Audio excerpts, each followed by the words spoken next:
Então, desculpem aí, pessoal, mas não sei porque não está filtrando.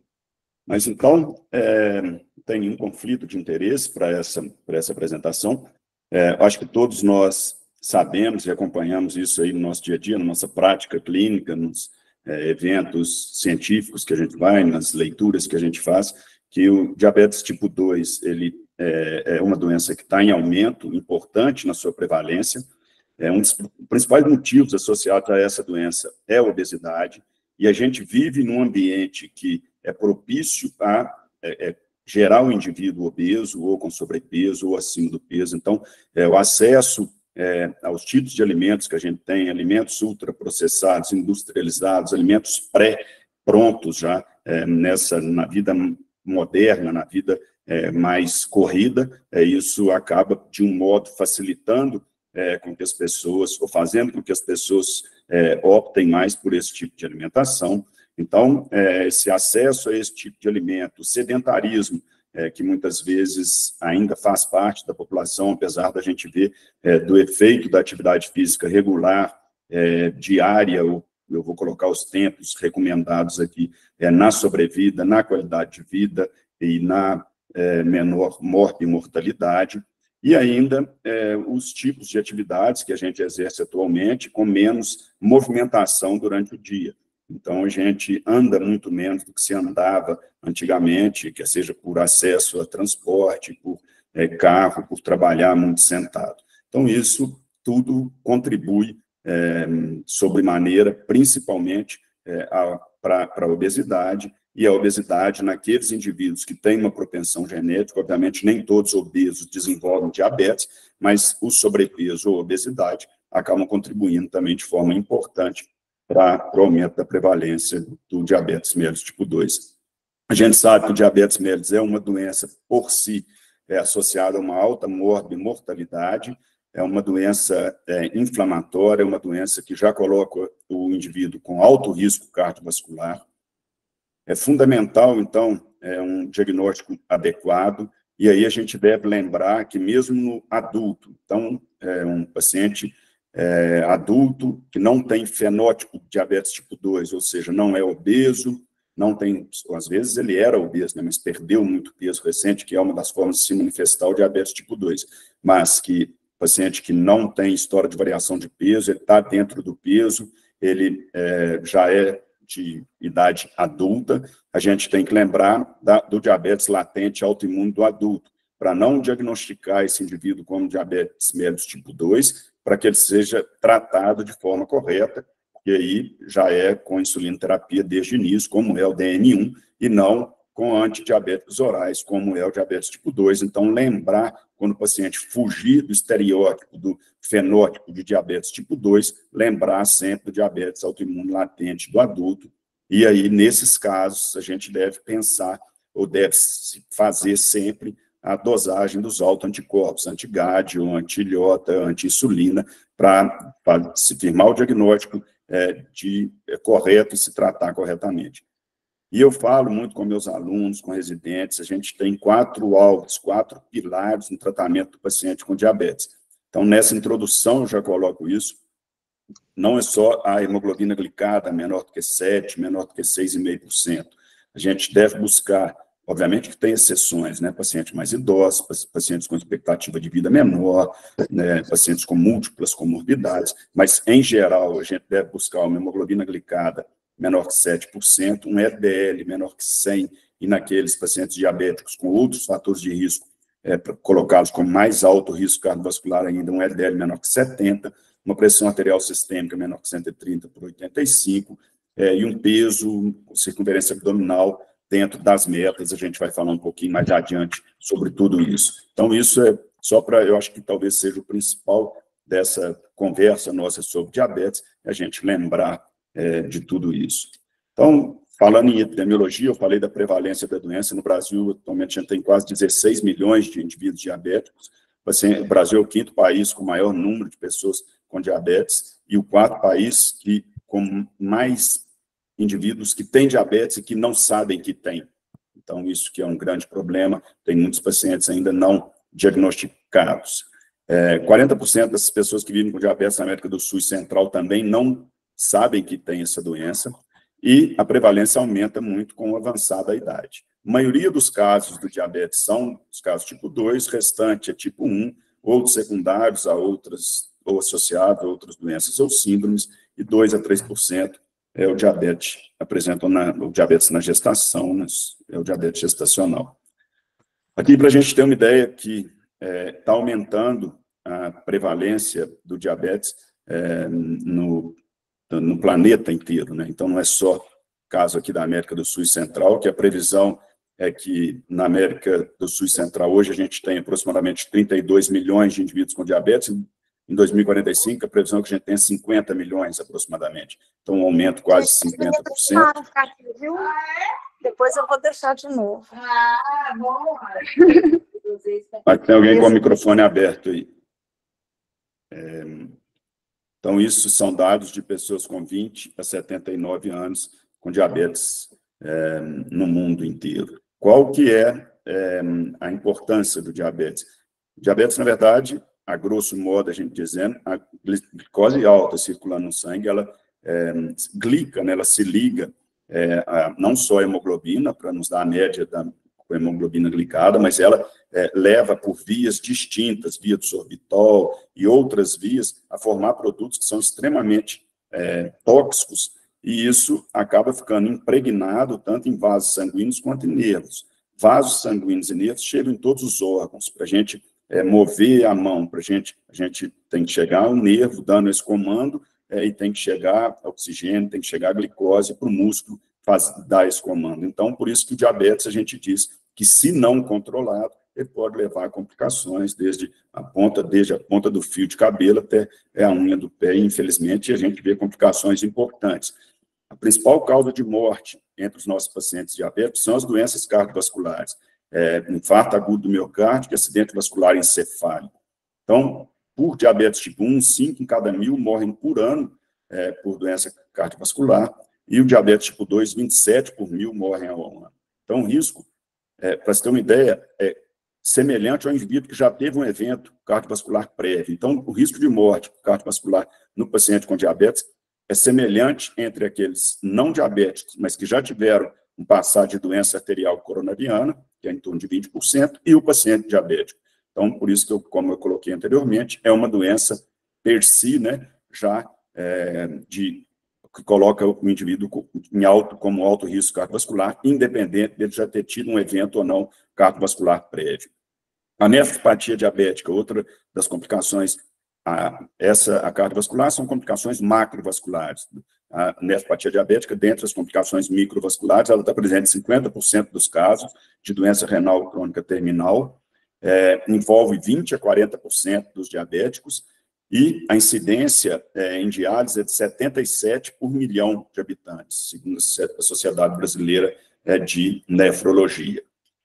Quais são as possíveis complicações, então, para a saúde do diabetes? Então, tem aquelas complicações que são agudas, todos nós conhecemos, e que a gente tem, a todo modo, buscar evitá-las no dia a dia, que é a cetoacidose diabética, que é uma emergência médica com uma taxa de mortalidade importante, quando não abordada oportunamente e da forma correta, o estado hiperosmolar hiperglicêmico e também a hipoglicemia, que a gente tem que evitar a todo custo, sabendo que ela aumenta muito o risco de queda no idoso, o risco de crises convulsivas, risco de traumatismo crânioencefálico, e à medida que ela vai se tornando repetitiva, ela tem lesões cerebrais também já demonstradas. E as complicações crônicas, como eu disse, que são as microvasculares, nefro, neuro e retinopatia, e as macrovasculares, infarto agudo do miocárdio, AVE e insuficiência arterial periférica. As complicações crônicas, no paciente portador de diabetes tipo 2, elas já devem ser rastreadas ao diagnóstico, porque a gente não consegue precisar há quanto tempo aquele indivíduo está com diabetes. Muitas vezes o indivíduo vai levando, ele fala, está emagrecendo, porque ele está urinando muito, está perdendo água, está urinando muito porque está tendo muita sede, porque está urinando muito, e urinando muito porque está bebendo muita água, e isso vai levando até ele ter alguma manifestação mais importante, e aí sim ele fazer um exame, que é um exame muito simples, e fazer o diagnóstico do diabetes, começar o tratamento adequado.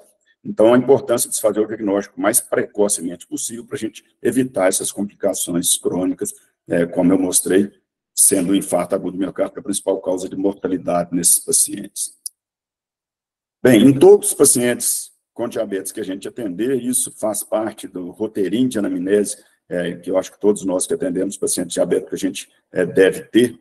A gente deve perguntar, além de perguntar do uso de medicamento, do uso, quais medicamentos está usando, se está usando corretamente, há quanto tempo está usando cada medicamento, vai perguntar sobre as polis. Então, poliúria, polidipsia, polifagia, se está tendo perda de peso, quantificar essa perda de peso e há quanto tempo, se junto a essa perda de peso está tendo alguma dieta ou tem alguma outra manifestação. A gente sabe que uma alteração osmótica ali no globo ocular não é relacionado à retinopatia diabética, mas esse paciente, quando está com glicemias muito altas, descontroladas há várias semanas, há vários dias, ele tem uma turbação visual, ele tem uma susceptibilidade à infecção, ele pode ter má cicatrização de feridas. Esse paciente tem que ser perguntado sempre se tem algum incômodo, dor, desconforto, alteração de sensibilidade, principalmente em membros inferiores, perguntar sobre hipotensão postural, lembrar que a neuropatia autonômica, ela pode acometer todos os órgãos, então pode cursar tanto com diarreia quanto constipação intestinal, gastroparesia, pode cursar com impotência sexual, está relacionada à hipotensão postural. Então, a anamnese tem que ser bem ampla para a gente saber se nesse intervalo que o paciente ficou longe do nosso consultório, ele apresentou alguma dessas manifestações. Então, aqui eu reforço que visão turva, infecções do período, saúde bucal é outra coisa importante que a gente pergunte em toda consulta. Se tem dor, alteração de sensibilidade nos membros inferiores, hipotensão postural, como eu falei anteriormente, hipoglicemias, hiperglicemias, são documentadas ou não, trouxe o mapa glicêmico para a gente ver, foram sintomáticas ou não, perguntar em toda consulta sobre lesão de órgão-alvo e anotar, para a próxima consulta, a gente não ter que buscar isso novamente, para algum colega que veja esse paciente em alguma intercorrência que, porventura, ele venha a ter nesse período, quando foi o último rastreamento dessas lesões de órgão-alvo? Então, quando que você fez a última microalbuminúria? Te pediram um exame na urina, te pediram urina de 24 horas, normalmente a gente nem precisa, né, assim, de início fazer de 24 horas, mas a relação albumina-creatinina na amostra única de urina. Tem sido feito um teste de sensibilidade protetora plantar no monofilamento, pelo menos uma vez ao ano, tem sido avaliada a hipotensão postural, fundo de olho com o oftalmologista, quando foi o último. Então, são avaliações das complicações micro e, a depender do paciente, a gente faz outros exames para avaliar as complicações macrovasculares. Se o paciente estiver em uso de insulina, a gente sempre deve avaliar também o mapa glicêmico, que só justifica o paciente fazer glicemias capilares se ele estiver insulinizado. Não justifica um paciente que está em uso de antidiabético oral, a não ser exceções, casos muito pontuais, o paciente estiver fazendo muita hipoglicemia, por exemplo, mas normalmente o paciente em uso de antidiabéticos orais, ele não precisa ficar fazendo ponta de dedo, ele não precisa ficar fazendo a glicemia capilar, mas sim o uso de insulina é fundamental que ele faça, para a gente um ajuste mais fino desse tratamento. Um outro ponto que eu acho importante a gente documentar, que às vezes o paciente tem tantas hipoglicemias que ele perde os sinais de alerta adrenérgicos das hipoglicemias. Então, aquele tremor, taquicardia, sudorese, ele pode não ter e pode já passar direto para os sintomas neuroglicopênicos, que é confusão mental, evoluindo até perda de consciência e o coma. Então, é fundamental que a gente pergunte para o paciente se ele traz documentado se tem hipoglicemias e se ele está tendo sintomas naquele momento.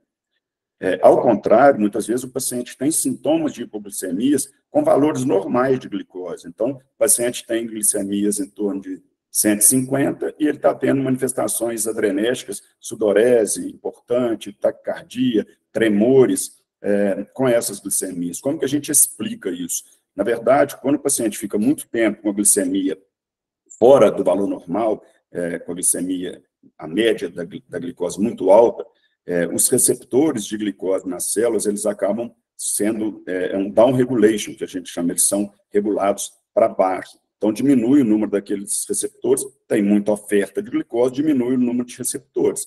Quando esse paciente volta a normalizar a glicemia, aqueles números de receptores ainda estão diminuídos. Então, ele pode ter sintomas de hipoglicemia com glicose normal. O que a gente deve fazer é controlar, explicar para o paciente sobre esses sintomas e que ele deve voltar, o seu organismo, voltar a acostumar com os valores de glicose normais. Então, isso a gente vê de forma não infrequente e é importante que a gente se lembre disso. Nesses casos, são pacientes que passaram um bom tempo com controle ruim e teve essa diminuição do número de receptores, ele tem que voltar, pela regulação própria, a voltar a aumentar o número dos receptores para não ficar com sintomas de hipoglicemia, com valores normais de glicemia.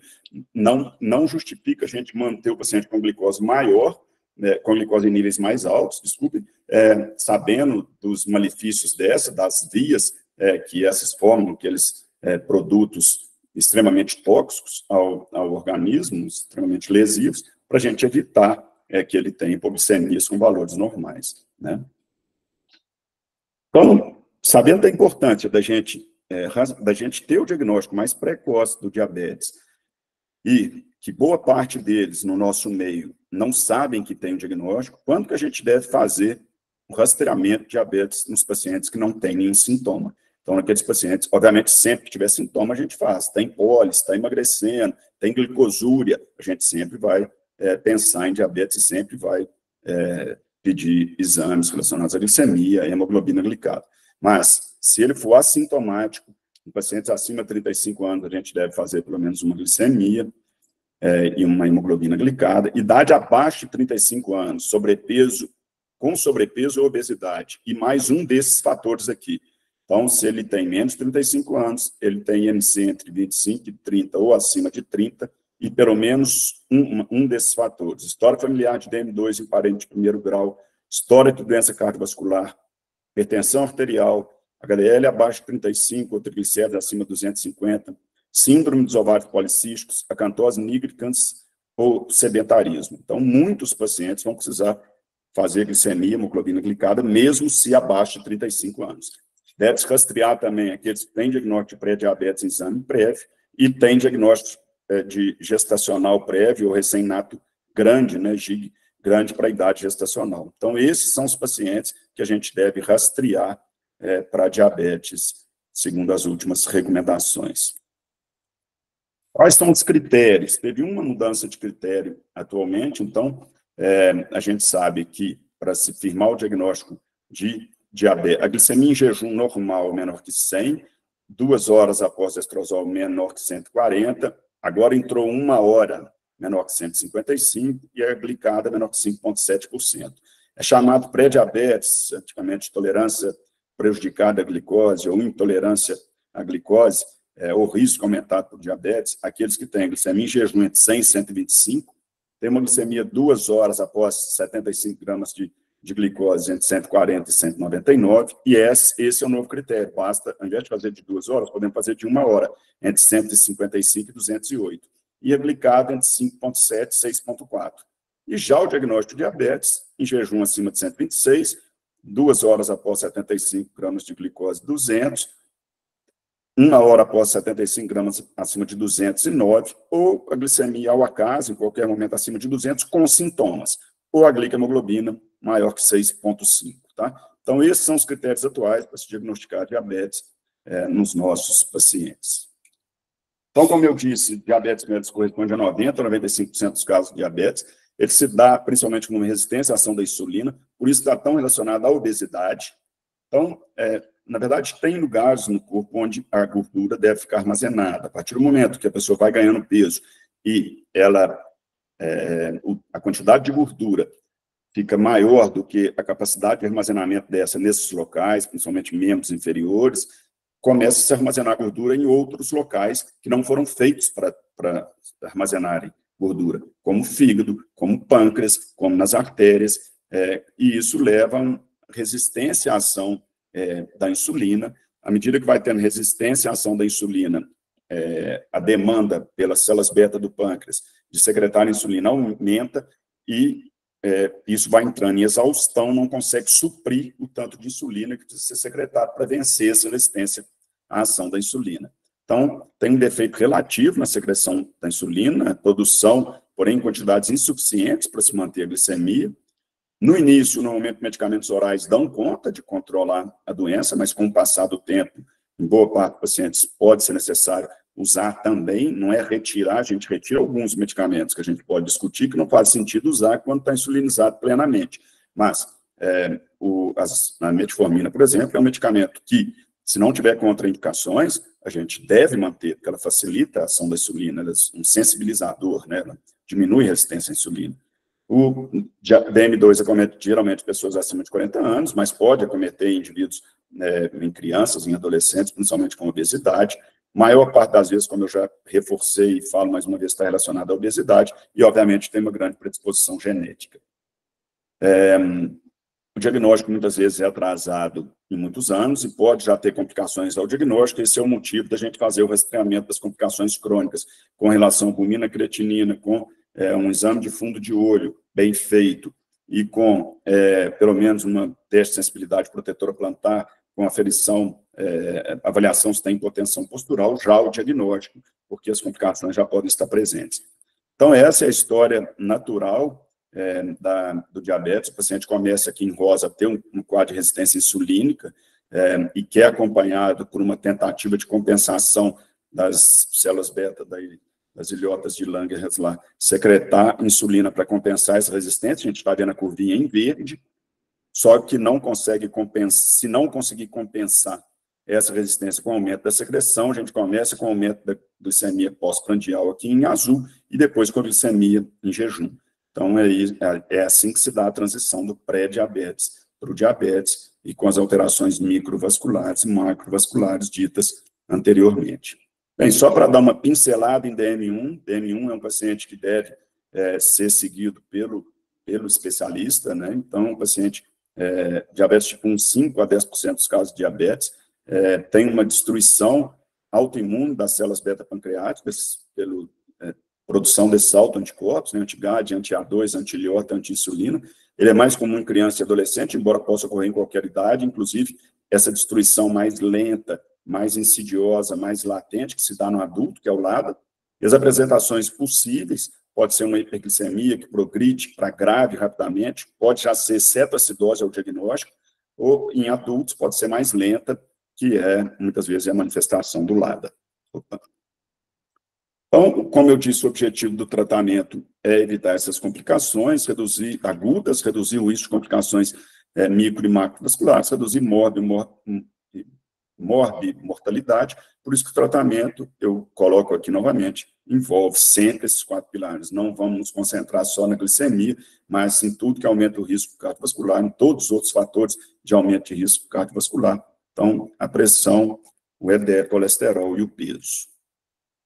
Bem, como que a gente avalia se esse paciente está bem controlado? O melhor método, sem dúvida, é a hemoglobina glicada, ela reflete o controle nos últimos 3 meses, 50% do que impacta no valor da hemoglobina glicada é o último mês, tá? Então, muitas vezes, a gente está muito contaminado, o valor da hemoglobina glicada pelo último mês, e a associação dos valores mais altos de hemoglobina glicada com as complicações são muito bem documentados. Claro que pode ter limitações, paciente que tem variante de hemoglobina na gestação e no puerpério, pacientes que fizeram transfusão sanguínea, insuficiência renal crônica, tem hemoglobinopatias, anemias, uso de drogas antirretrovirais, uso de eritropoetina recombinante, tudo pode falsear os valores da hemoglobina glicada.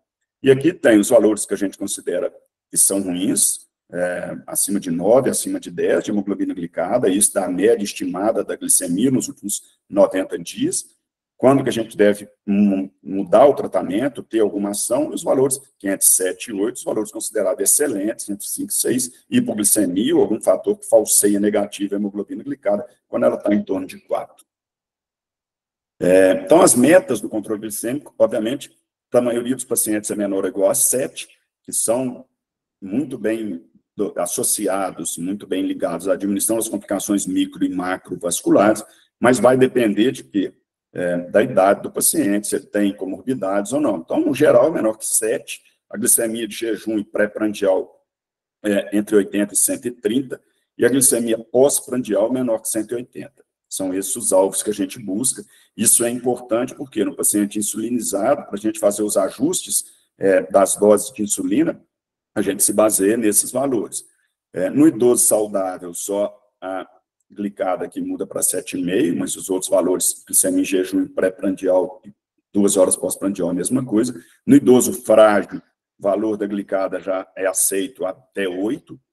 A glicemia de jejum entre 90 e 150, então a gente já, esse range aqui, esse intervalo, a gente já larga ele um pouco, e a glicemia 2 horas pós-prandial menor que 180. O idoso muito comprometido, a gente só preocupa em evitar sintomas de hiper ou hipoglicemia, né? Não temos que preocupar mais em complicações crônicas, que muitas vezes a sobrevida desse indivíduo muito comprometido é pequena, e a glicemia em jejum e pré-prandial entre 100 e 180. E a criança e adolescente, menor que 7, menos o risco, a hipoglicemia, né? E menos risco de cardiovascular, indivíduo, criança e adolescente, mas saúde cardiovascular, então o grande risco da hipoglicemia, muitas vezes, acometimento cardiovascular mais importante, por taquicardia, etc. Então, a gente pode manter entre 70 e 130 e a pós-prandial menor que 180. Então, esses são os valores que a gente deve saber para fazer os ajustes glicêmicos, essas são as metas que a gente busca. A glicohemoglobina, normalmente, enquanto a gente não está controlada, não está no valor dentro daquelas metas, a gente pede a cada 3 a 4 meses, depois que o paciente estiver controlado, a cada 6 meses. Falar um pouquinho agora de tratamento do paciente portador de diabetes. Então, tem tratamento não farmacológico, obviamente, a perda de peso, tentar manter-se dentro do IMC normal, com a circunferência abdominal aqui menor que 94 centímetros em homens, 90 em mulheres. Mas lembrando que esse IMC pode não ser alcançado e já tem um benefício, uma perda de 5 a 10% do peso corporal, está relacionado a uma melhora metabólica, melhora de pressão arterial, função pulmonar, triglicerídeos. A perda de peso deve ser acompanhada de ajustes nas medicações, muitas vezes, né, para se evitar hipoglicemia e evitar dietas radicais, dietas da moda, com perdas súbitas, intensas de peso, que podem ser prejudiciais ao metabolismo. A atividade física, para o indivíduo com pré-diabetes, é 150 minutos de atividade física aeróbica, moderada intensidade, semanal, isso reduz o risco de DM2. Para pessoas com DM2, tem que fazer as duas atividades, idealmente, então, combinados resistidos, pelo menos um ciclo de 10 a 15 repetições, de 5 ou mais exercícios, 2 a 3 sessões por semana, em dias não consecutivos, e aeróbicos, no mínimo 150 minutos semanais, moderado equivalente, de alta intensidade, sem ficar mais 2 dias sem fazer. Isso tem impacto na redução da hemoglobina glicada. E também exercício para equilíbrio, principalmente para os indivíduos mais idosos, como Tai Chuan, Yoga, Pilates, etc. Terapia nutricional, sem dúvida, é fundamental.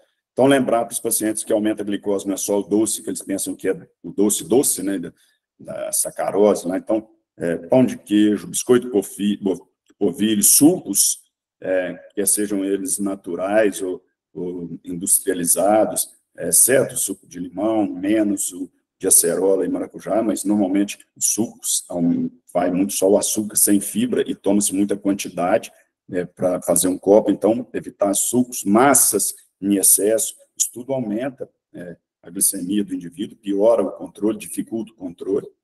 Consumo de fibras, evitar bebidas, acabei de mencionar, contendo açúcar, restrição de carboidratos simples ou refinados, paciente que tem função renal ainda boa, a ingestão de proteínas entre 15% a 20% do valor energético total calculado para a dieta dele, podendo variar entre 1 a 1,5 gramas de proteína por quilo dia, e sempre que possível ter uma nutricionista para fazer o cálculo correto e bem ajustado dos macro e micronutrientes que esse indivíduo precisa. Bem, sobre as medicações disponíveis para o tratamento, a gente tem todas essas, mas a gente vai falar das que não são acessíveis, insulina, metformina, sulfonilureia e os inibidores de SGLT2.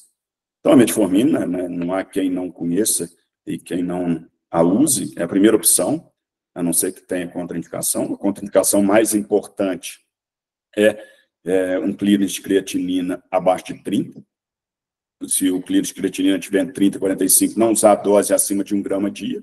O resto desses pacientes não tem por que a gente não usar, a não ser que ele não tolere a metformina. A dose, full dose, a dose total de liberação estendida da metformina XR são em torno de 2 gramas dia. Ela é um medicamento de perfil de segurança já muito estudado, porque ela está aí há muitos anos. Ela aumenta a sensibilidade da insulina no fígado, e reduzindo a produção de glicose pelo fígado, e aumenta a captação muscular de glicose. Então, são os dois mecanismos que ela atua. As vantagens é uma alta eficácia, né, tanto na glicemia de jejum quanto na hemoglobina glicada, um baixo risco de hipoglicemia, normalmente não causa ganho de peso, baixo custo e muito tempo já aí na nossa prática clínica.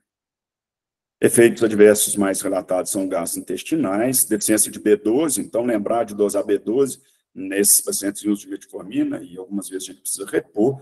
Outros sintomas gastrointestinais que podem ser minimizados, pedindo para tomar metformina nem antes nem depois da refeição, mas durante. Então, falta metade do seu prato para terminar a sua refeição, tome metformina. Falta metade do prato para ingerir, ou do lanche da noite, tome a metformina nesse horário. Então, tentar ingerir quando tem muitos sintomas durante as refeições, tentar um aumento mais gradual e progressivo da dose, ao invés de já entrar com full dose naqueles pacientes que têm sintomas, e usar formulações sempre que possível, liberação prolongada, que parece nos ajudar a diminuir esses sintomas. A acidose lática é a complicação mais temida, felizmente muito rara. Suspeitar quando o indivíduo tem um mal-estar importante, mialgia, disfunção respiratória, sonolência, um lactato dosado, MOX 5 milimol por litro, pH sanguíneo diminuído. São pacientes de maior risco para essa complicação grave, as pessoas acima de 65 anos, quando também submetidas a procedimentos com contraste iodado, uso de inibidores de anidrase carbônica, inclusive topiramata, então ficar atento com essa associação. Insuficiência cardíaca congestiva aguda, pacientes alcoolistas, hepatopatia, mais importante, estados hipóxicos. Em qualquer um desses sintomas descritos acima da acidose lática, você deve interromper e descontinuar também antes de procedimentos que vão usar contraste iodado em doença hepática importante, insuficiência cardíaca, alcoolismo, ou uso de contraste iodado intraarterial. Aqui eu já falei, quando a cliente de creatinina estiver acima de 45, pode manter até 2 gramas dia, ou 2,250, de 3 de 850, né, se não for liberação prolongada. Cliente de creatinina entre 45 e 30, no máximo 1 grama dia. Cliente de creatinina menor que 30, não usar a metformina, justamente pelo risco de acidose lática, e suspendê-la, então. Outras contraindicações, cetoacidose, insuficiência cardíaca congestiva, lactação e hipersensibilidade à droga. Uma outra classe nossa, que é a sulfonilureias, tem a glicazida, MR de 30 e 60, glibenclamida, ela age lá nas células beta-pancreáticas, ligando nesse receptor, no transportador lá, aumenta o influxo de cálcio iônico, sai potássio, aumentando a liberação de insulina. Também tem as vantagens de redução na glicemia de jejum e na hemoglobina glicada, reduzindo a hemoglobina glicada, reduz risco de complicações microvasculares, maior potência na redução da hemoglobina glicada. Os efeitos adversos dela, hipoglicemia, ganho de peso é muito raro. Contraindicação também, taxa de filtração glomerular menor que 30, insuficiência hepática, sinais de deficiência grave de insulina, infecções graves de gestação. Sulfonilureia, a partir do momento que você vai insulinizar plenamente o indivíduo, não estou falando de dose à noite, antes de dormir, aí ela deve ser mantida, quando a gente começa insulina bedtime. Mas a partir do momento que esse esquema também falhe, você vai começar a insulina de liberação prolongada, insulina lenta de manhã e à noite, você já parte do pressuposto que a reserva pancreática ou ela é muito pequena ou ela inexiste. Então, aí você mantém só metformina, se não tiver essas contraindicações mostradas agora, e pode tirar a sulfonilureia. Então, sempre que for insulinizar plenamente, justifica a gente manter a sulfonilureia. E, por fim, os inibidores de SGLT2, na rede a gente tem a dapaglifosina, de 10 miligramas, inibe a absorção de glicose e sódio no túbulo proximal, por inibição dessa SGLT2, levando a glicosura e natriurese. Então, reduz também glicemia de jejum e glicohemoglobina, mostrou-se efetivo com insuficiência cardíaca, então reduz eventos cardiovasculares, reduz hospitalização, descompensação por insuficiência cardíaca, raramente causa hipoglicemia, pode ter um impacto discreto na redução de peso, reduz pressão arterial, pode impedir ou lentificar a progressão da doença renal. Efeitos adversos, para ficar atento para esse inibidor de SGLT2, propensão à infecção do trato urinário, risco baixo de cetoacidose euglicêmica, com glicemia normal. O limite mínimo da taxa de filtração para se iniciar a terapia é 25. Então, não iniciar se a taxa de filtração glomerular estiver menor que 25. Então, como que a gente faz o tratamento? A glicohemoglobina, que está se mantendo dentro do alvo, a gente pode manter monoterapia, normalmente com metformina, sempre lembrar das contraindicações, uma glico maior do que 7, tá? Já está com metformina, a gente tende a associar uma segunda droga, até 2 drogas, a depender do valor que tiver a glicohemoglobina, escolha de terapia sempre individualizada, então aqui entra muitas vezes a sulfonilureia, e se tiver acima de 9, acima de 10, a gente costuma iniciar a insulina, nem que seja primeiro a insulina PET time, e depois a gente vai avaliando. Então, aqui tem o fluxograma do tratamento DM no SUS, a diretriz da Sociedade Brasileira de Diabetes, agora 2024. Então, o indivíduo com diagnóstico de diabetes tipo 2, identificar os fatores de risco e indicação de insulinoterapia, mas a primeira coisa é tentar metformina, mudança de estilo de vida, atingiu a meta, tolerou metformina, se sim, a gente só monitora esse paciente, se não, a gente adiciona uma sulfonilureia, atingiu meta, acompanha o paciente, não atingiu meta terapêutica ou não tolerou sulfonilureia, vamos ver se ele tem critério para dar para glifosina. Quais são os critérios? Não são todos os pacientes. Diabetes tipo 2, usando já em dose otimizada metformina e sulfonilureia, em indivíduos com 40 anos ou mais que tenha doença cardiovascular prévia, IAM, revascularização miocárdica, angioplastia coronária, angina estável, AVE isquêmico, acidente isquêmico transitório, insuficiência cardíaca com fração de ejeção menor que 40%. Tem um desses critérios? Pode tentar, nesse ponto aqui, usar o inibidor de SGLT2, a DAPA. Ou homens com 55 ou mais e mulheres com 60 anos ou mais, desde que usando uso otimizado de metformina e sulfonilureia, com alto risco para doença cardiovascular e ao menos um dos fatores, hipertensão arterial, dislipidemia e tabagismo. Então, lembrar que esses são os critérios para a gente tentar adicionar dapaglifosina aqui. Então, tem critérios, adicionou dapaglifosina, atingiu meta, acompanha. Não atingiu ou não tolerou, insulinizar. Se aqui ele já não tinha critério para dapaglifosina, você já insuliniza num degrau acima. Eu acho que pulou um slide aqui.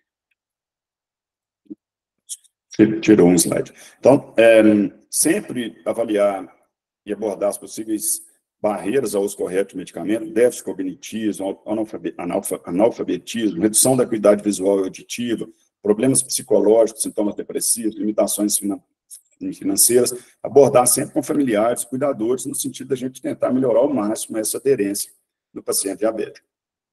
Tinha falado anteriormente que a monitorização glicêmica domiciliar, dentro daquelas metas que a gente falou, né, que é entre 80 e 130 de jejum e a pré-prandial para a maioria dos pacientes, e entre 100 e até 180, para 130 a 180 as pós-prandiais, quando o paciente tem terapias de efeito errático na glicemia, como a insulina, em que precisa de ajuste frequente, ou o paciente tem risco muito aumentado de hipoglicemia.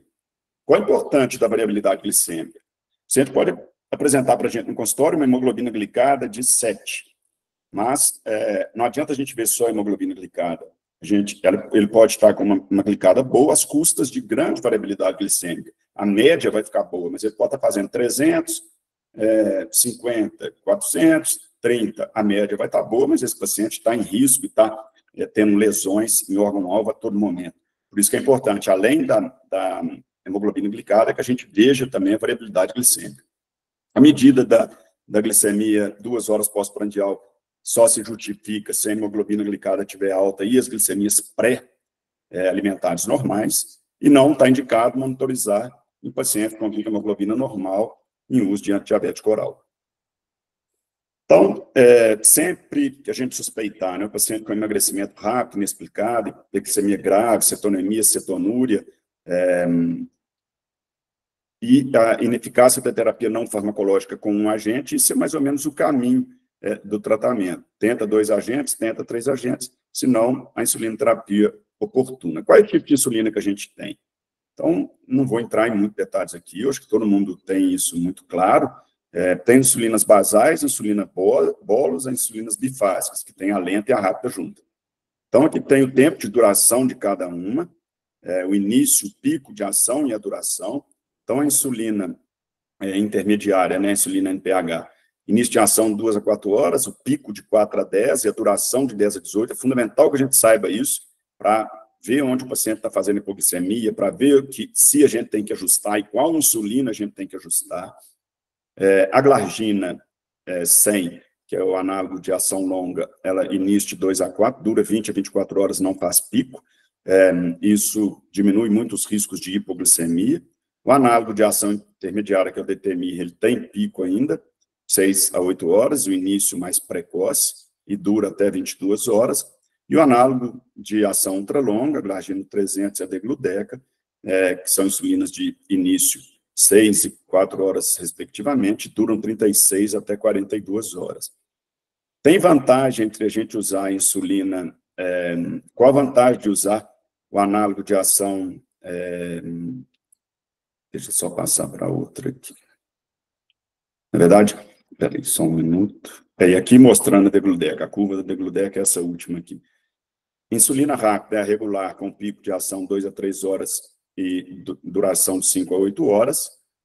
E a análogo de ação ultra-rápida, asparte, lisglulizina e a feste-asparte, que começam a agir quase de imediato e tem uma duração, um pico de ação mais precoce, uma duração um pouco menor. Talvez a grande vantagem dessa aqui é evitar que o paciente faça a hipoglicemia tardia.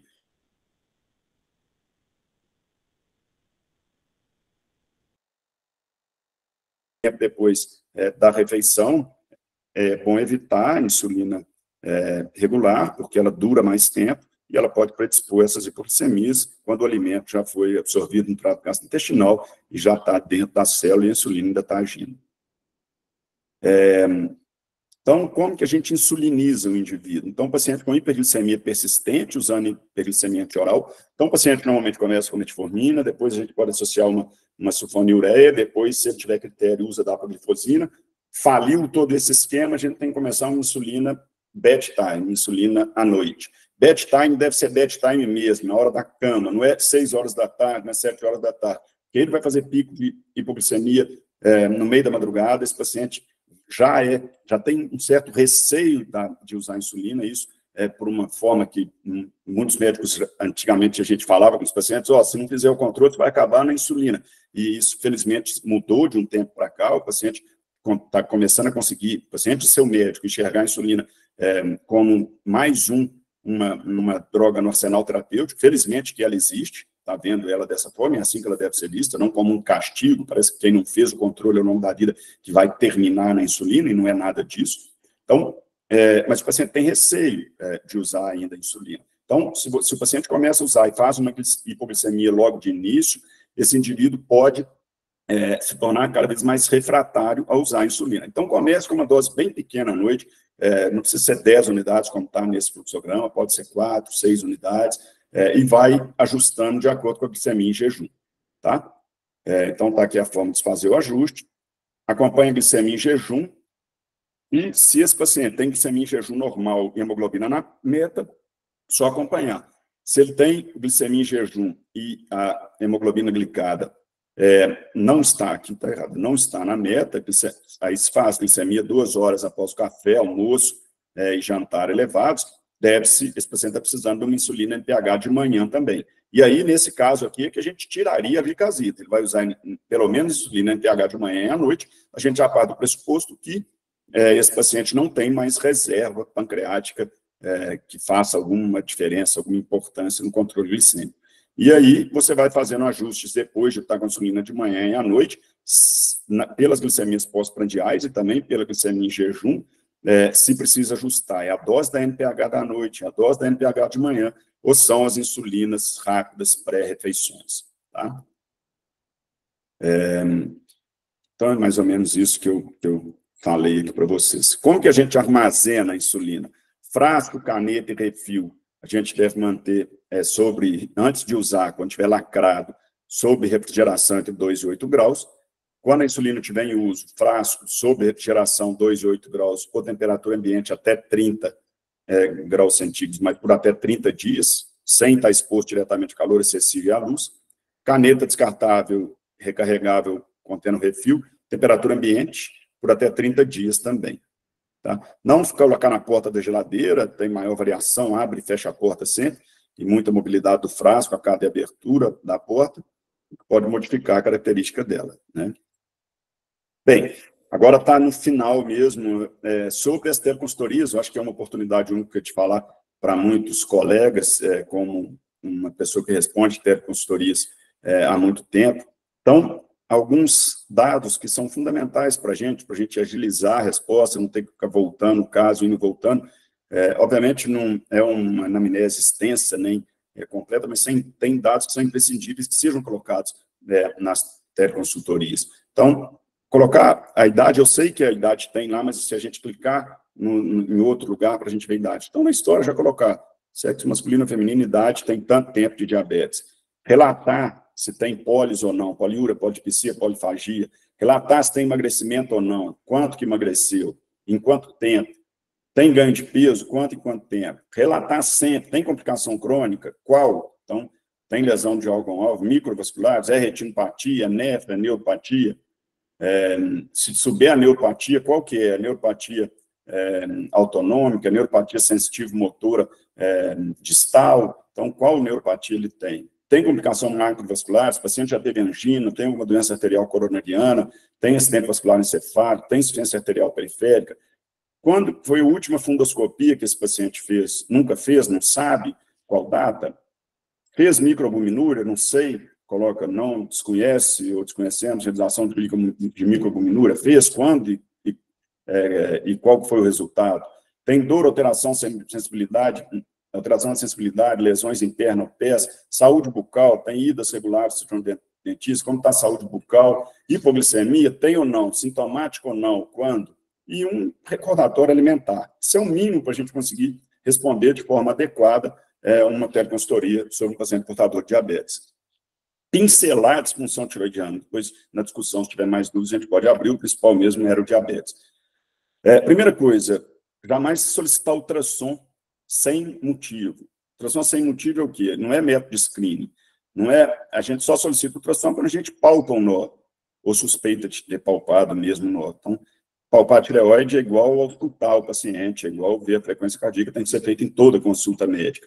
Tem as mais diversas técnicas de palpar, é o que você se sentir melhor, mas tem que ter segurança em fazer esse exame. Isso não é um exame especialista, isso é um exame de todos nós, médicos da saúde da família, do médico da atenção primária, deve-se palpar a tireoide em toda, faz parte da consulta médica, faz parte do exame físico.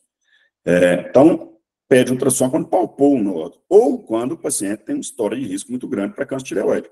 Se ele tem vários familiares de primeiro grau, 3 ou mais, 2 ou mais parentes de primeiro grau com câncer de tireoide, se esse paciente se expôs à radiação, principalmente na infância ou na adolescência, nessas fases que aumentam o risco de influenciar no câncer de tireoide, se esse paciente tem sintomas outros, rouquidão, uma disfagia, uma linfadenomegalia, afastado outros fatores, então como exclusão, aí pode pedir ultrassom de tireoide. Mas não é um método de screening, senão a gente vai fazer diagnóstico de milhões de nódulos que não tem impacto clínico nenhum, gerando ansiedade para o paciente, para o médico, e onerando o sistema, deixando de fazer outros exames que precisam para se fazer ultrassom de tireoide, que diagnosticar esses nódulos que não tinha por que ser pedido ultrassom, leva a gastos sem motivo. Para avaliar a função tiroidiana TSH e T4 livre, lembrar que um TSH é elevado, mas valor normal até 4,5, até 5. Mas entre esse valor e 10, com T4 livre normal, um valor só, você já não pode falar em hipotireoidismo subclínico. tem que sempre, é critério diagnóstico, repetir com intervalo de 3 a 6 meses antes de confirmar o hipotireoidismo subclínico. A gente brinca que a hipófise, os tireotrópicos, lá, as células hipofisárias que secretam TSH, elas de vez em quando dão um soluço. Então, pode subir o TSH, quando você repete, ele está normal. Então, sempre confirmar com outro exame, 3 a 6 meses depois, se tem hipotireoidismo subclínico. Se tiver, quanto que a gente trata? Naqueles indivíduos acima de 65 anos, só se ele tiver o TSH acima de 10. Não precisa tratar com TSH entre 5 e 10. E nos adultos até 65 anos, normalmente a gente trata com TSH, pelo menos 2 valores, né? Como é critério diagnóstico, como eu coloquei assim, acima de 7, com mais algum outro fator. Tem sintoma, faz um tratamento de prova, porque os sintomas de hipotireoidismo são extremamente inespecíficos. Tem anti-TPO positivo, pode avaliar, tratar. Sinais de tireoidite, a ultrassom, então a tireoide toda heterogênea, contorno irregular, ecogenicidade diminuída, vascularização aumentada, são sinais ecográficos de tireoidite, pode também tratar, e dislipidemia associada.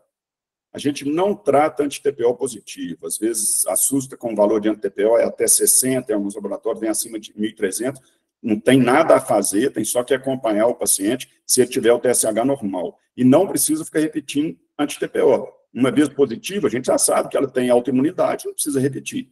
Tá? Então, isso é outro fator que a gente vê com muita frequência. O hipertiroidismo. Se o paciente tem TSH menor que 0,5 em T4 livre normal, aqui, diferente do hipo, você já não pode falar em hipertiroidismo subclínico, não. Porque você tem que dosar o T3 total, porque algumas vezes a tireoide tem uma síntese preferencial de T3, que chama T3 toxicose, então tem que dosar o T3, só se T3 normal que você fala em hipertiroidismo subclínico. Se o T3 estiver aumentado, é hipertiroidismo clínico mesmo, manifesto. Então, se tem tireotoxicose, que são as manifestações clínicas sistêmicas decorrentes de excesso de hormônios tiroidianos circulantes, com TSH baixo, e T4 livre e ou T3 elevados, a gente já não pode definir que é Graves e iniciar tapazol. Isso também a gente vê com uma certa frequência. Você tem que definir a etiologia, porque isso impacta no tratamento. Como que a gente define? Se o paciente tem TSH baixo, T4 e o T3 elevados, se ele tem doença ocular tiroidiana, ou seja, oftalmopatia de Graves, aí sim você já pode falar que é Graves. Né? Até prova contrária, se é Graves, não precisa de outro exame. Agora, se ele não tem oftalmopatia, pode ser um nódulo tóxico, pode ser uma fase inicial de tireoidite, onde só rompem-se os folículos, libera aqueles hormônios armazenados e depois é autorresolutivo, evolui para o eutiroidismo ou para o hipotiroidismo. E aí sim a gente precisa fazer um exame, que é a cintilografia de tireoide. Se não tiver acesso a ela, tentar o TRAB. Se não tiver acesso ao TRAB, faz ultrassom, pelo menos ultrassom com Doppler, que pode auxiliar, mas não é o ideal. Mas isso aqui é fundamental, definir a etiologia. TSH baixo, T4 ou T3 normal não é sinônimo de tapazol para todos os pacientes, porque, por exemplo, na tireoidite não adianta nada você dar tapazol, não tem aumento da produção, está liberando aqueles que estavam ali armazenados. Nódulos de tireoide. Palpar a tireoide em toda consulta, como eu disse, não solicitar ultrassom com método screening, está escrito errado aqui, desculpa. Na suspeita de nódulo, solicitar ultrassom. Se tiver nódulo, vocês são muito capazes, com uma tabelinha que eu vou mostrar, nós todos somos capazes de definir a característica pelo TRADS do Colégio Americano de Radiologia. E sempre que tiver nódulo, a gente já pede TSH. Por quê? Porque se o TSH estiver baixo, pode ser que esse nódulo seja aquele caso que eu falei aqui, o nódulo que está produzindo mais hormônio. E um nódulo que produz mais inflamatório, tudo isso é sinônimo, ele raramente é maligno. Então, baixa a probabilidade de ser câncer e já nos exclui a necessidade da gente ter que pedir punção aspirativa por agulha fina. Se a primeira coisa é definir a característica do nódulo, então eu vou mostrar como no slide a seguir. Se tiver critérios por essa definição indicando PAF, aí encaminha para o especialista. Até esse ponto aqui, o paciente não precisa sair da atenção primária. Então, nem todo paciente com nódulo de tireoide precisa ser encaminhado para o especialista. Encaminhar. Se pelo ACR-TRADS indica punção, aí encaminha para a gente. Se sintomas compressivos, se efeito de massa. É essa tabelinha aqui que a gente precisa. A gente só precisa de uma boa imagem. Então, a gente vai pontuar pela classificação do nódulo, se ele é cístico, espongiforme, se ele é misto, se ele é sólido, aí dá o tanto de ponto. Pela ecogenicidade, se ele é anecoico, todo pretinho, se ele é hiperecóico, todo branco, ou isoecóico, se ele é hipoecóico, ele é mais escuro, mas não todo preto mesmo, como o anecoico, ou se ele é muito hipoecóico, ele está mais parecido com a ecogenicidade dos músculos. Se ele é mais alto do que largo, ele ganha muito ponto, vê as margens dele, se for irregular, ganha mais ponto, desse tem ponto hipoecogênico e vai somando todos esses pontos. Quanto mais pontos, mais risco o nódulo, e aqui tem, quanto for maior risco, menor o tamanho que se indica FNA, né, que é a indicação da punção aspirativa por agulha fina. Então, com essa tabelinha aqui tem explicando cada um dos fatores que são avaliados, vocês conseguem pontuar se tiver uma boa imagem no ultrassom que vocês pediram, e conseguem ver se precisa punção ou não. Precisa punção, encaminha para o endocrinologista. Não precisa punção, aí acompanhe com ultrassom. Sobre o hipotiroidismo, as informações importantes nas teleconsultorias. Quanto tempo tem o diagnóstico? Quais sintomas na época do diagnóstico? Tem exame da época do diagnóstico que fez o médico começar o tratamento para tireoide? Muitas vezes foi começado de forma que nem precisava e a gente tende a fazer, em alguns casos, até uma desmedicalização. Então, o paciente está usando 25 microgramas de levotiroxina, muitas vezes a gente tenta resgatar essa história e consegue retirar o medicamento. Então, usa o medicamento de forma correta, essas são as orientações que é importante ter, né? Não basta orientar só em jejum, pelo menos 30 minutos antes. Lembrar de medicamentos que devem dar 4 horas de intervalo. Os inibidores de bomba de prótons, então, omeprazol, pantoprazol, esomeprazol, carbonato de cálcio, orlistat, fenobarbital, fenitoína, sertralina, sulfato ferroso. Tentar ficar sempre com a mesma marca, mesmo que do genérico, porque pode ter variação de 10% a 15% de uma marca para outra, isso gera, principalmente aqueles pacientes que oscilam muito TSH, pode ser um dos motivos. Interferência com compostos, com polivitamínicos que tem biotina, interfere lá no laboratório. Então, se o paciente usa alguma coisa para unha, fortificante de unha, polivitamínico, para cabelo, sempre pedir para ler esse polivitamínico. Se tiver biotina nele, pedir para o paciente parar de usar 3 dias antes de dosar o TSH. E jamais usar o hormônio tiroidiano manipulado. E nódulo de tireoide, o que é importante ter nas teleconsultorias que vocês mandam? Há quanto tempo? Como foi feito o diagnóstico? Foi o paciente que notou fazendo barba? Foi alguém que estava jantando na frente dele, que ele deglutindo, notou? Foi o médico que palpou? Foi exame de imagem para outro objetivo e foi um incidentaloma? Foi notado em ultrassom para tireoide como screening, que não deve ser feito, como eu disse? Tem exame de TSH, que é o primeiro exame na presença do nódulo, né? Como eu falei, para a gente afastar esse nódulo produtor de hormônio tiroidiano e abaixar o TSH, e aí já nos deixar mais tranquilo, porque baixa o risco de malignidade. Tem história familiar de câncer de tireoide em parente de primeiro grau, tem história pregressa de exposição à radiação, principalmente na infância e adolescência, enviar o laudo, sempre o laudo de imagem da ultrassonografia, se estiver disponível, quando nos encaminharem. Então, pelo menos isso no corpo das teleconsultorias que vocês fizerem. Bem, eu acho que eu já falei muito, né? Eu acho que era isso. Agora, se vocês quiserem discutir, eu estou aqui à disposição. Oi, doutor Gustavo. Várias pessoas colocaram aqui algumas perguntas no chat. Não sei se seria interessante voltar aqui, mas eu anotei algumas perguntas que foram feitas. Eu posso estar aqui replicando para você, né? Uhum. Então, o Anderson Henrique Rocha, ele pergunta o seguinte, ele faz a seguinte pergunta: atualmente temos no SUS apenas o anti-insulina, né, e antilhota. Levando em consideração a baixo poder diagnóstico do antilhota, como proceder na investigação de diagnóstico diferencial, visto que, na maioria das vezes, a dosagem de peptídeo C é realizada em jejum, ou seja, podendo ocorrer sem estímulo? Sem dúvida é uma dificuldade, mas eu acho que aí tem que, se o paciente ainda não está usando insulina, está desconfiando de um diabetes autoimune, que você está dosando autoanticorpos, tentar fazer pelo menos os dois, anti-insulina, antilhota, peptídeo C, insulina, são fatores que tem que ir fazendo com o que a gente tem disponível e tentando juntar com a clínica para se firmar o diagnóstico. Mas não tem dúvida que dificulta. Uhum. A outra pergunta aqui é de alguém do Centro de Saúde de Califórnia, que diz o seguinte, da equipe 6, tá? No caso da glicemia ocasional, em paciente sem diagnóstico de DM, até qual valor considerarmos normal e a partir de qual valor continuarmos a investigação? Eu acho que parte disso você respondeu na apresentação, mas seria bom, né, reiterar. Assim, acima de 200, ela falou sem sintomas? Peraí. Sem O paciente sintomas. sem sintomas.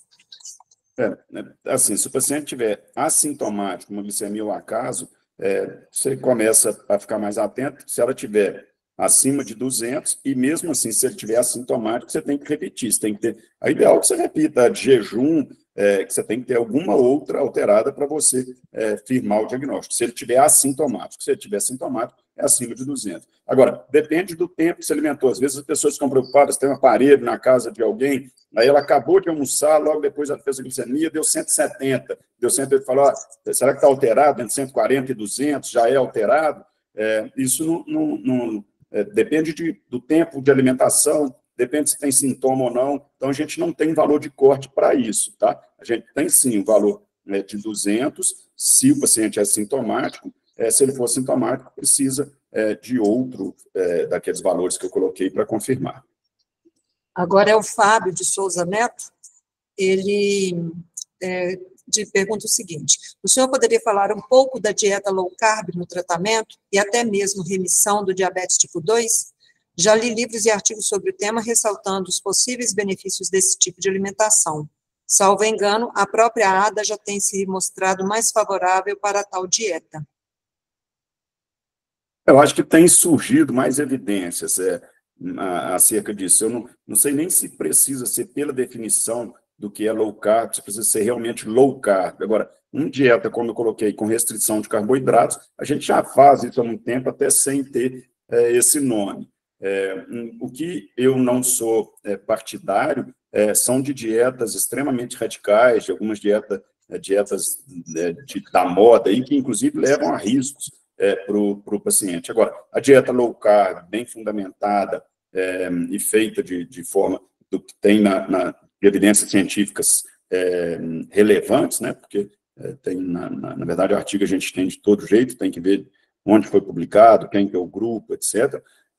Eu acho que ela tem lugar, e tem mostrado que tem lugar no tratamento do paciente diabético. Como eu disse, não necessariamente a low carb pelo seu conceito mesmo. Da importância, sempre que possível, também ter um profissional da nutrição. Quer dizer, o tratamento do paciente diabético, ele envolve uma equipe multidisciplinar, sem nenhuma dúvida, né? Então, desde quem conhece a realidade do domicílio do paciente, da família do paciente, das condições financeiras do paciente, às vezes, para ver lesões, para curativos, a nutrição, o educador físico, isso tudo, sendo possível, é essencial para a gente tratar esses pacientes de forma mais adequada.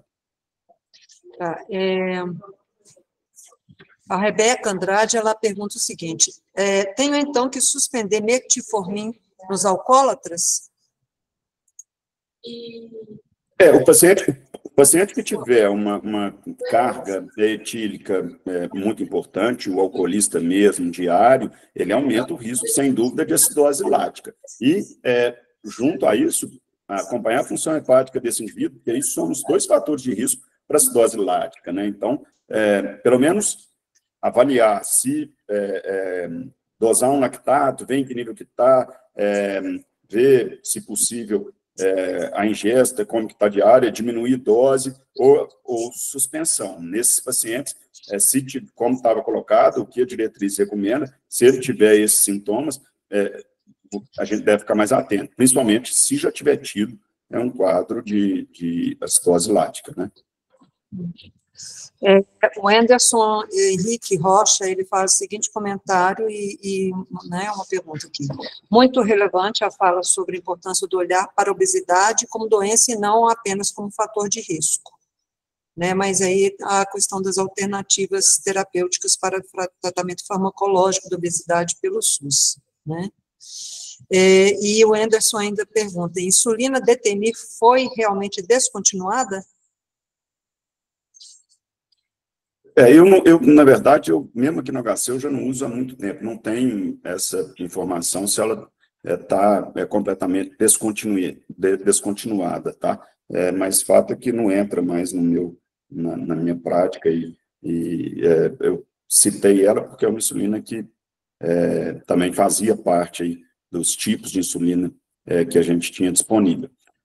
Sobre a obesidade, sem dúvida, ela é uma doença crônica, e assim ela deve ser encarada. A gente já, os colegas de endocrinologia, mesmo da Sociedade Brasileira de Endocrinidade, da Sociedade de Diabetes, eles tentam brigar para que a gente tenha no SUS mais opções, né, de medicamentos para tratar a obesidade, porque a gente sabe de medicamentos efetivos e eficazes, né, que a gente tem disponível já agora. Então, assim, talvez a maior revolução nos tratamentos que está acontecendo seja relacionada à obesidade, e tem se brigado muito para conseguir, pelo menos, que alguns desses cheguem também aos nossos pacientes do SUS. E a gente tem, todos conhecem os que a gente tem aí, mas o custo é extremamente alto, e esse ano ainda vai chegar mais um medicamento que, pelos estudos, é mais eficaz do que a gente tem, que é a semaglutida.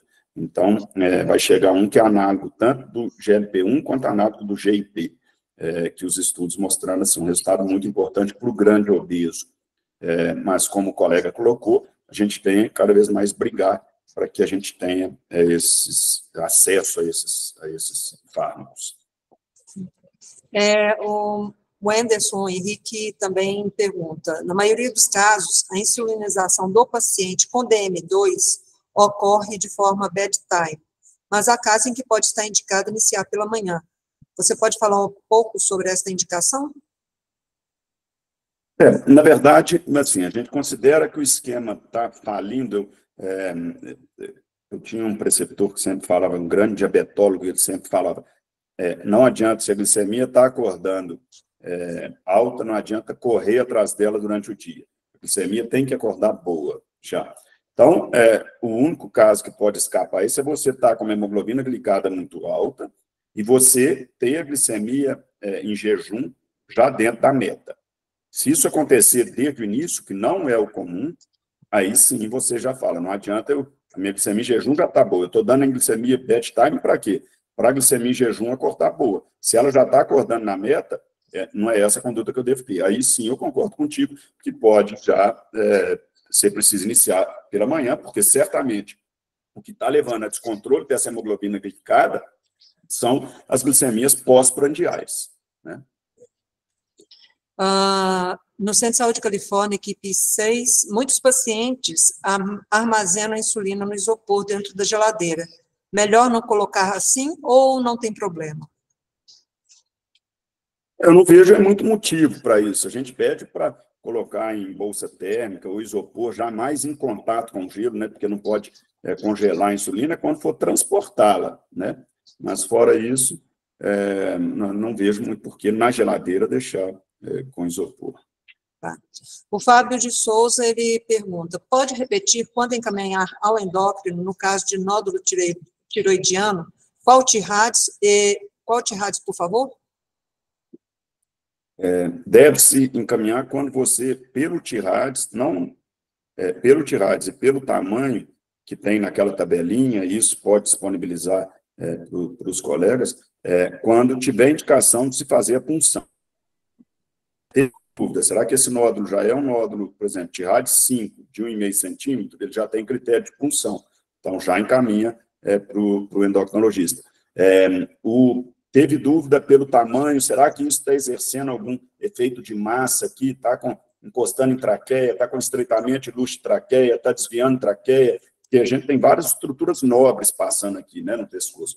Então, se a gente tiver dúvidas se está tendo algum desses efeitos, também encaminhar para o especialista. Agora, um nódulo que vem com TIRADS 4, um TIRADS 3, um nódulo de 0,8 centímetros, né, um nódulo de 8 milímetros, você vai ver lá que pelo ponto de corte só precisaria puncionar se fosse acima de 1,5, 2 centímetros. Então, esse paciente ele pode continuar sendo acompanhado e com ultrassons seriados, normalmente a cada ano.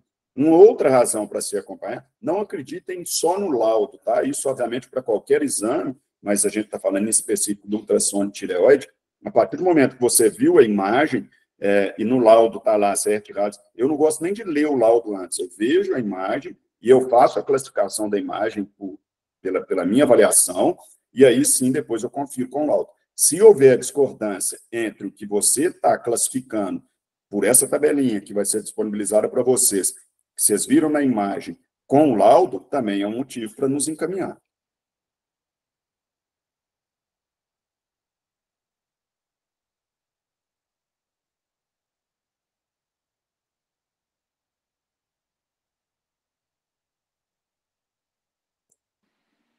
Tem várias pessoas, Gustavo, perguntando se é possível disponibilizar os slides.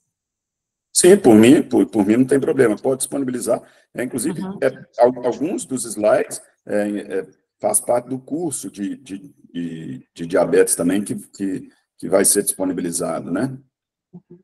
Fábio que está agradecendo, muitos parabenizando pela apresentação, tá, Gustavo? Doutora Isabela que Collen traz um caso. Estou como paciente com suspeita de LADA, 36 anos, IMC normal, conseguiu realizar apenas antidiota deu negativo e peptídeo C 0,76. Usa 60 miligramas de glicazida por dia e 2 gramas de metformina por dia, com controle insatisfatório, hemoglobina glicada 7,5%. Enquanto aguardo o encaminhamento para endócrino, começa o NPH bedtime, GJ entre 115, glicemia de jejum entre 115 e 128, e a outra pergunta é, aguardo os outros autoanticorpos antes da otimização? E a suspeita clínica, né, e ela que for forte, for importante, eu não usaria essa dose de glicazida, porque vai exaurir a pouca reserva pancreática que esse paciente, se for LADA mesmo, pode ter. Então, eu tiraria pelo menos a glicazida e já avaliaria dar insulina para esse paciente, uma dose menor de manhã e à noite, até tentando preservar um pouco a reserva pancreática até se definir melhor o diagnóstico. A glicazida, nesses casos, é um medicamento que é ruim, porque como ele age estimulando a secreção de insulina pelo pâncreas, você pode acabar com essa reserva que os autoanticorpos estão já ajudando, contribuindo para que acabe, né? Estão destruindo essas células beta-pancreáticas. Então, a minha conduta seria, a primeira coisa, tira a sulfonilureia e já insulinize esse paciente com dose de manhã e à noite e avalie,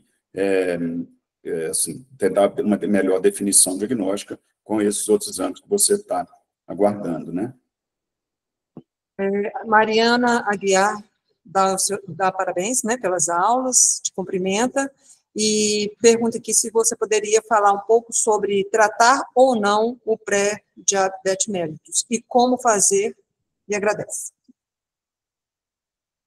Assim, também, como tudo na medicina atualmente, a gente individualiza muito, mas a tendência atual, os estudos mostravam antigamente que mudança de estilo de vida, se realmente feita de forma rigorosa, ela se equivale, nesse momento, a usar a metformina em se evitar a progressão para o quadro de diabetes. Como a gente sabe que é muito difícil a aderência a essas medidas, e depende aí do grau de obesidade desse paciente, do estilo de vida, etc., muitas vezes a gente faz as duas coisas. A gente começa a metformina e orienta de forma bem enfática mesmo, não é porque a gente está dando metformina que a gente orientaria de outra forma, mas orienta para também fazer as mudanças de estilo de vida, de dieta, de atividade física, mas associa também uma dose de metformina, pode estar perguntando como fazer, pode ser até 1 grama, por exemplo, nessa fase inicial, depende, claro, do peso do paciente,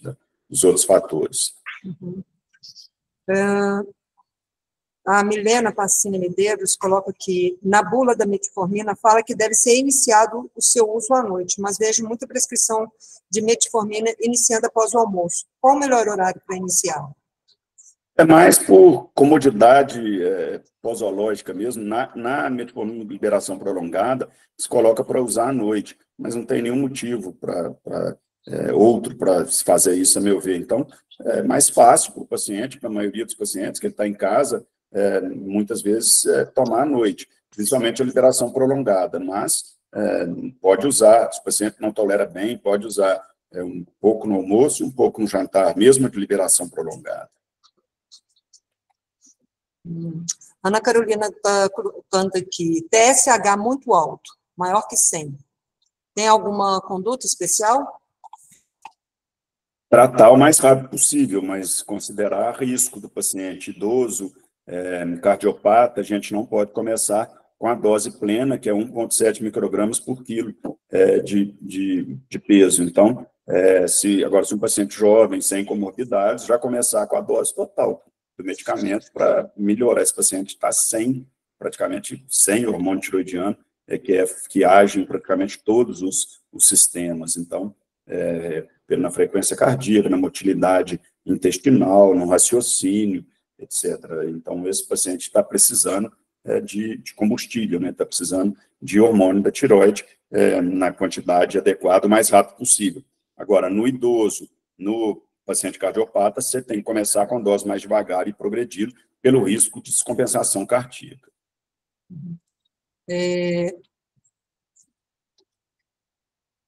Deixa eu ver aqui, me perdi aqui. Ao Anderson Henrique, né, podemos deparar na prática diária com resultados de hemoglobina HbA1c maior que 12% ao diagnóstico. Neste caso, podemos iniciar uma insulinoterapia intensiva? Não sei se intensiva, mas insulinoterapia, sim, já é indicado nesse caso.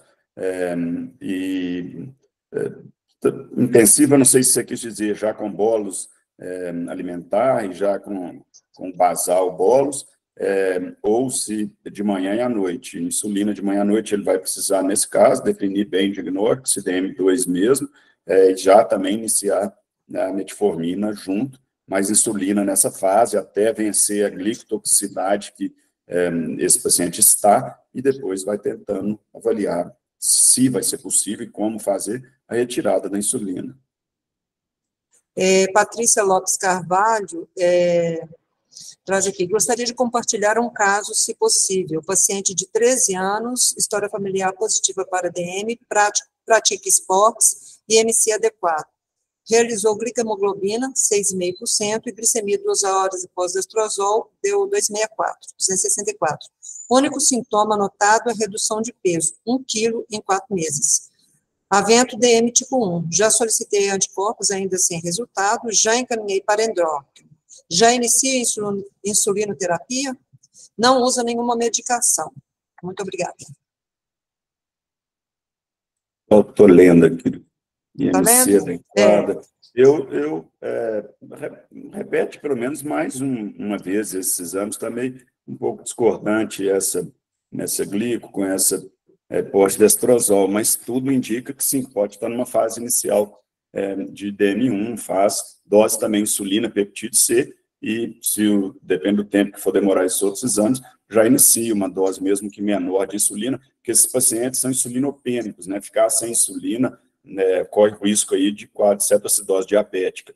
Então, eu já faria isso, dosaria o mais rápido, mais um glicemia em jejum, insulina, peptídeo C, pode até repetir essa glicemoglobina e já iniciaria, sim, uma dose mais baixa de insulina, só para não deixar esse paciente com risco de cetoacidose diabética. Pablo aqui, tem como verificar a dificuldade... Peraí. Qual o critério para encaminhar um paciente com DM e redução progressiva da função renal? Antes de mais nada, de responder essa pergunta, tá, Gustavo, queria alertar a todos aqui que alguns que estão com dificuldade em preencher o formulário de presença, eu vou compartilhar o link aqui com vocês no chat, tá bom? Pode responder, Gustavo. Critério para encaminhar com DM1 e redução progressiva da função renal. Esse paciente já encaixa num paciente com complicação crônica microvascular, e acho que ele tem que realmente aí já ser acompanhado pelo especialista, tanto endócrino quanto nefrologista.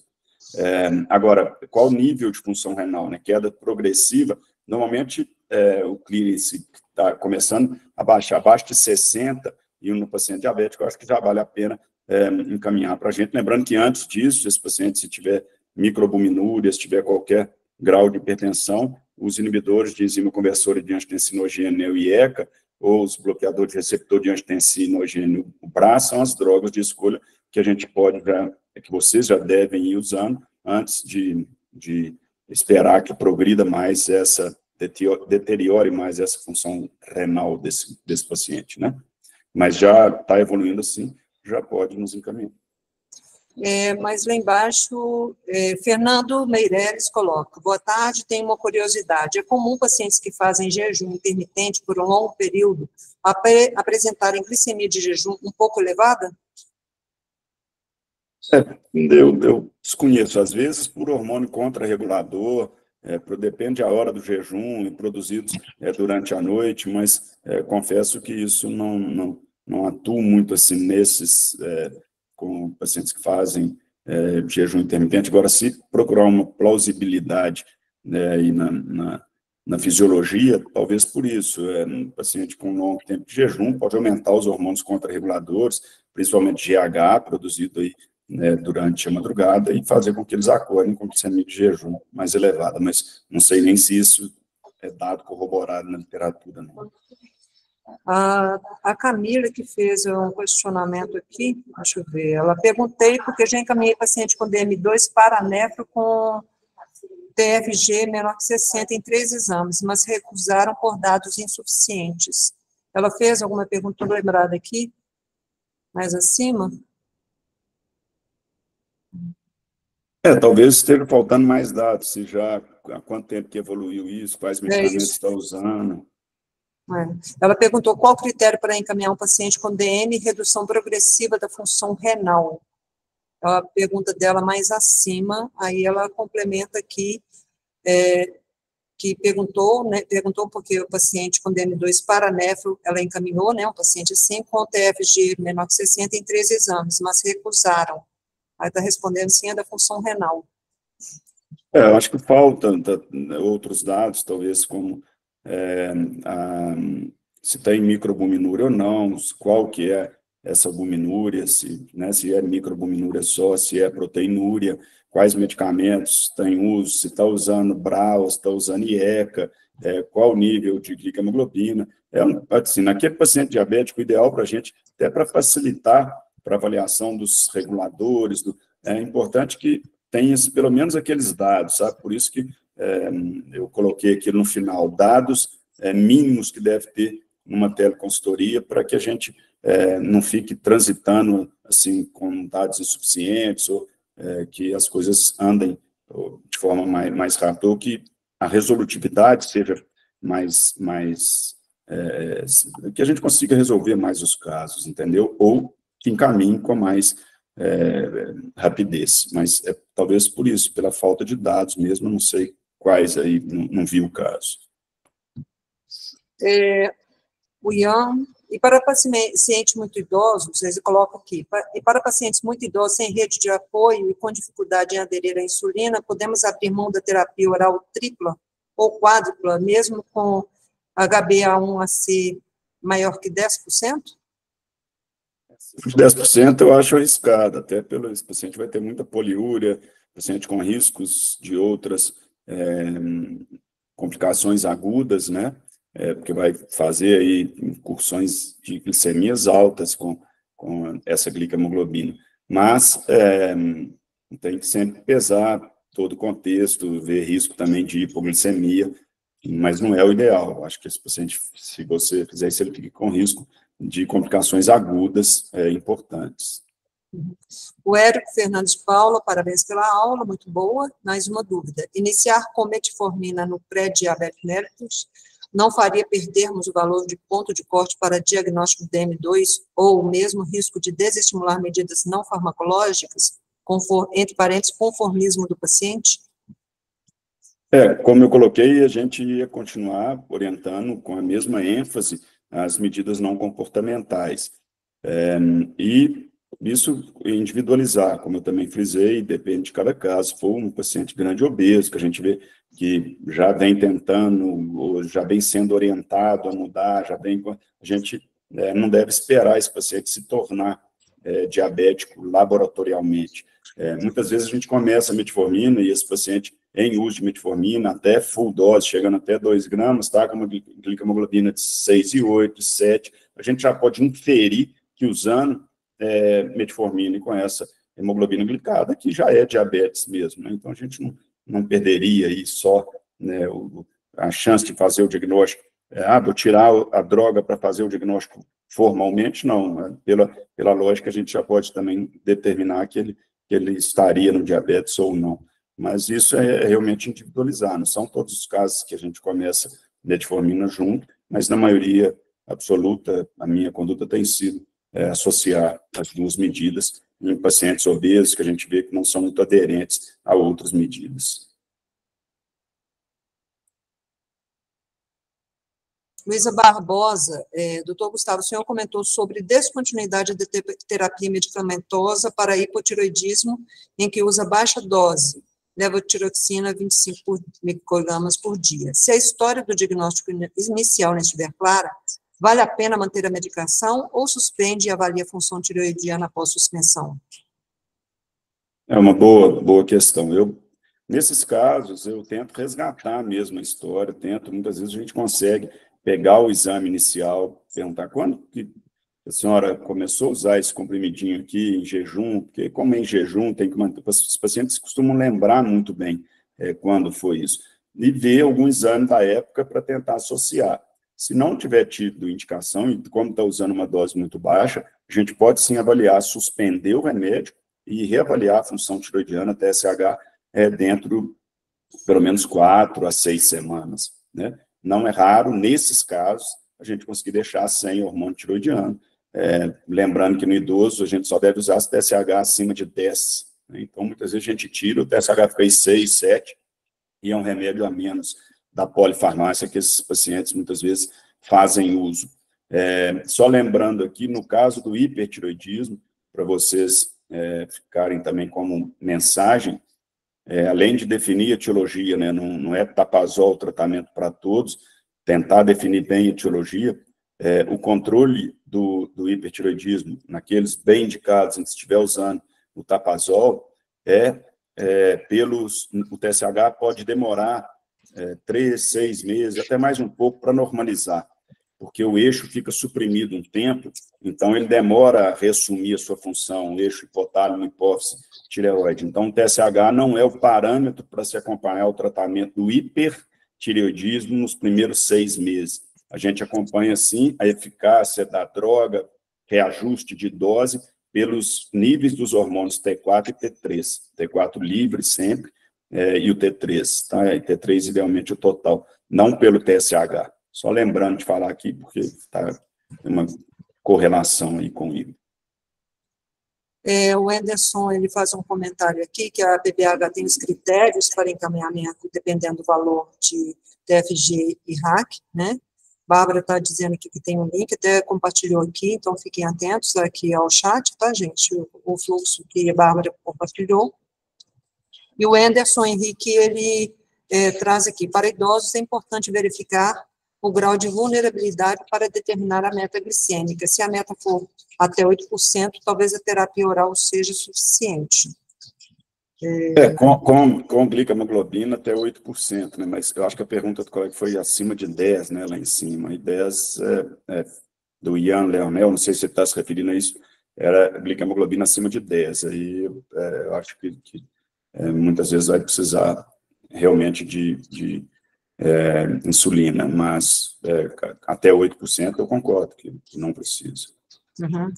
Giovana faz um comentário aqui, que para nefro tem que ser TFG abaixo de 30, eu acho que para encaminhar para nefro, né? Esses fluxos realmente são coisas mais específicas, vocês têm que ver pelo que tem aí, acho que até mandaram um link. Foi, a Bárbara compartilhou aqui o link. A Stephanie está dizendo aqui, poderia orientar quanto ao uso de insulina regular fixo versus a depender dos valores? Assim, eu acho que não tem receita de bolo para tratar o paciente diabético. Uma dose de insulina para um não funciona da mesma forma para o outro. Então, por isso que quando você está insulinizando o paciente, ideal é que você tenha o paciente na mão, que ele volte com valores de glicemias capilares, mesmo que seja, eu oriento sempre a fazer pelo menos 2, então sempre de jejum com outro valor, ela vai sempre, a de jejum com antes do almoço, a de jejum com 2 horas após o almoço, a de jejum com antes do jantar, de jejum com 2 horas antes do jantar, que aí você consegue ter uma visão bem ampla de como as glicemias desse paciente estão se comportando, e a partir disso você vai fazendo os ajustes. Não gosto muito de deixar mapinha com dose fixa, a não ser que é um paciente que você já conheça a tempo e que saiba, a partir da análise desse mapa, como que se comporta. Estou vendo até a pergunta seguinte, sobre o fator de sensibilidade para correção com insulina regular. Isso aí, a gente usa mais insulina terapia para o paciente diabético tipo 1. Tem umas contas que a gente faz, mas isso, reforçando, é mais para o paciente com diabetes tipo 1, em que a gente divide 1.500 pelo tanto de insulina total que esse paciente está usando. Então, vamos supor que somando a insulina NPH com a insulina regular, dão 50 unidades. 1.500 por 50 dão 30, dá o valor de 30. O que significa isso? Para cada uma unidade de insulina rápida, ultra rápida, que esse paciente usar, vai cair a glicemia dele no valor de 30 no intervalo de 1 hora. Mas não é só isso, a gente tem aí o fator de correção, que é para voltar a glicemia para 100, a gente tem o bolos alimentação, que é a contagem de carboidrato. Aí é o que eu falei para vocês, aí foge, eu acho, aí é o especialista para fazer a contagem de carboidrato, para calcular esse fator de correção, fator de sensibilidade. Aí eu acho que tem que ser realmente o endocrinologista muito focado em diabetes tipo 1. Nós estamos a 15 minutos aqui de finalizar. Doutor Lucas quer comentar alguma coisa? Abrir aqui para a Bárbara.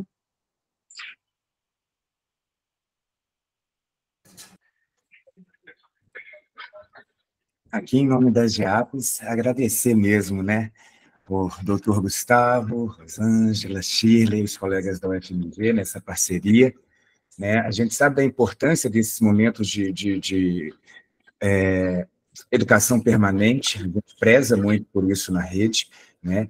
E essa visão de trabalho multiprofissional, conjunto, da individualização das metas, né? Que é o que realmente é a nossa função enquanto atenção primária. Né? Essa é a potencialidade dos nossos agentes comunitários, essa é a potencialidade da nossa equipe, do nosso formato, e é isso que a gente tem que conseguir. E aí, dentro da novidade que a gente está trazendo, né, que é esse modelo agora que a gente vai ter de teleconsultoria, que o Gustavo tentou tão bem colocar, da necessidade da gente descrever bem. E aí, turma, é aquilo que está no prontuário, né? A gente tem que ter esse valor, a gente tem que ter esse cuidado. Eu estava conversando com os meus alunos hoje, eu nunca atendi um usuário no centro de saúde sem receber peso e altura dele. Mas nos nossos dados da prefeitura, a gente não tem 15% das nossas crianças com peso e altura. Né? Então, esse é um grande desafio para a gente qualificar agora o nosso processo de cuidado, e a gente acredita muito que com um tempo de resposta mais ágil, né, com esse movimento mais célere, a gente vai conseguir qualificar. Então, a gente agradece muito a parceria e a gente fica à disposição para ir desenvolvendo ainda mais esses processos de trabalho. Aqui pela Gerai também, a gerência de rede especializada, agradecer também, né, teve uma participação de bastante, né, pessoal, a gente tem alguns profissionais aqui também, da rede, da atenção especializada, agradecer ao doutor Gustavo pela aula também, pelo pessoal da UFMG, mas endossando o que o Lucas disse. E aí, só reforçando o que eu já coloquei aí no chat, a gente vai em breve, né, assim que finalizar os treinamentos, nós vamos enviar para vocês, tá, pessoal? Vamos divulgar para a rede como é que vão ser realizadas as teleconsultorias, tá bom? Vocês podem ficar tranquilos que vai ser amplamente divulgado para todo mundo aí. Então, assim, doutor Gustavo, gostaria de falar as últimas, né, das últimas recomendações, orientações. Não, eu agradecer também uma presença de muitos colegas, eu acho que é uma oportunidade única da gente estar aproximando, né, de vocês, que são fundamentais, e tentar assim, acrescentar alguma coisa e ajudar, porque o fim meu, seus, é melhor assistência aos pacientes. Eu acho que trabalhando dessa forma é isso que a gente vai conseguindo, né? Só realmente agradecer. Eu acho que a gente tem mais 3, não é isso, Rosângela? Tem outros dias aí. A princípio, mais 2 datas, 22 e 27. Aí, quem chegou no meio do caminho, quiser rever, né, tem que inscrever novamente nas próximas datas, 22 e 27 a primeiro momento. Isso, dia 22, de 8h30 às 10h30, dia 27, na terça-feira, de 14 às 16, tá, gente? Então, aí vocês se inscrevam para poder receber o link, né, de acesso lá. Com relação à apresentação do Dr. Gustavo, a gente pode disponibilizar. Eu acho que a gente poderia encaminhar para o Lucas, ou eu encaminho para a Deza, e a Deza encaminha para o e-mail de todos. Pode ser assim, Pablo? Ok? Sim, eu acho Ok. Assim que Então, eu tá tiver bom. acesso à lista de presença, eu consigo redirecionar o conteúdo. Ok. Então, tá bom, gente. Rosângela, você falou alguma coisa? Eu não escutei. Tá. Então, finalizamos. Muito obrigada pela presença de todos, tá, gente? Grande abraço. Tchau, pessoal. Obrigado, pessoal. Um abraço.